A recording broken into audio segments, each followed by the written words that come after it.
Test status পাওয়ার পরে 2টা tournament খেলছি, একটা 3 দিনের ছিল, একটা 2 দিনের ছিল। সোফার লাস্ট যখন আমরা 3 দিনের খেলেছি অনেক ভালো সাড়া পেয়েছিলাম আমরা, যদিও ওখানে মাত্র 2টা ম্যাচ আমরা খেলার সুযোগ পেয়েছি। আমি মনে করি যে আনপ্রিপেয়ার্ড হয়ে আসলে ইন্টারন্যাশনালি ম্যাচ খেলাটা বোকামি হবে। এটা আমার কাছে স্যার এখানে আছেন, ডোমেস্টিক্যালি যদি এটার মানে রেগুলার যদি রেগুলেশনটা আসে আই গেস তাহলে আমরা প্রিপেয়ার হতে পারবো, কারণ এটা হিউজ একটা ফরম্যাট যেখানে ফিটনেস একটা বড় একটা ইস্যু, সেকেন্ড হচ্ছে মেন্টালি একটা অনেক বড় একটা ইস্যু এবং চর্চারও অনেক বিষয় আছে।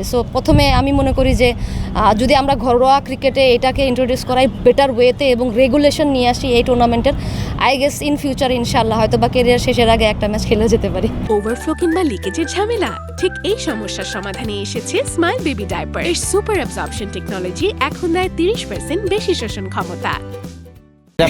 ডেফিনেটলি আমরা এটা নিয়েও কথা বলেছি যে আমাদের কিভাবে লঙ্গার ভার্সন ক্রিকেটে মেয়েদেরকে আরও এক্সপিরিয়েন্স করা যায় সেটার ব্যাপারেও কথা হয়েছে, এবং আমরা এখন যে ক্যালেন্ডার আছে এই ক্যালেন্ডার দেখে আমরা বের করব যে কোন সময় এগুলো লঙ্গার ভার্সন ক্রিকেট খেলা যায়।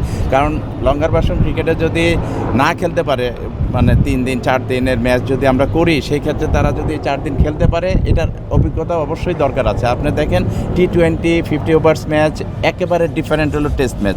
তো টেস্ট ম্যাচে অভিজ্ঞতা অর্জন করার জন্য প্রচুর খেলতে হবে এবং সেটা নিয়েও আমরা কাজ করছি ইনশাল্লাহ, এবং আমরা ওদের আশাটা ইনশাল্লাহ পূর্ণ করব। কারণ আমরা চেষ্টা করছি যে লঙ্গার ভার্সন ক্রিকেটে তাদেরকে খেলিয়ে তারা যাতে অভ্যস্ত হয় এবং টেস্টে যেহেতু 5 দিন 4 দিন খেলতে হবে তাদের, সেই অভিজ্ঞতাটা অর্জন করেই তারা যাতে খেলে সেটার ব্যাপারে আমরাও ব্যবস্থা নিব ইনশাল্লাহ।